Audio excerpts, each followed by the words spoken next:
উপরে লবঙ্গ গেঁথে বানানো হয় লবঙ্গ লতিকা। আজকে রসালো এই লবঙ্গ লতিকা শেয়ার করছি আপনাদের সাথে। 1 কাপ ময়দা, স্বাদ মতো লবণ, তারপর এখানে 2 টেবিল চামচ রান্নার তেল দিয়ে দিয়েছি, 1 টেবিল চামচ গুঁড়া দুধ, আর 1 চা চামচ দিয়ে দিচ্ছি এখানে ঘি।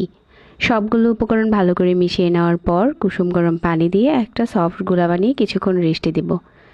ততক্ষণে একটা প্যানে নিয়ে নিয়েছি 2 চা চামচ ঘি, আর 2টার মতো এলাচ, আর হাফ কাপ সুজি। ঘিয়ের সাথে এই সুজিটা খুব ভালো করে ভেজে নিয়েছি।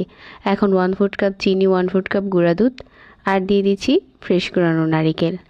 অল্প একটু পানি দিয়ে লবঙ্গ লতিকার পুরের জন্য এটা রেডি করে নিচ্ছি। শিরা বানিয়ে নিচ্ছি 1 কাপ চিনি আর 1 কাপ পানি দিয়ে। যেই ডোটা প্রথমে বানিয়েছিলাম এখান থেকে এরকম ছোট ছোট রুটি বেলে নিয়েছি, আর মাঝ বরাবর পুরটা দিয়ে সাইড থেকে এভাবে করে মুড়িয়ে দিচ্ছি।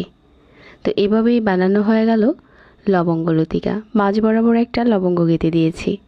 সবগুলো বানিয়ে নেওয়ার পর এগুলো এখন আমরা ডুবো তেলে ভেজে নেব। আর এই পর্যায়ে একটা ডিশে নিয়ে উপরে যেই শিরাটা বানিয়েছিলাম ওইটা দিয়ে দিলাম, আর কিছু বাদাম কুচি দিয়ে দিচ্ছি।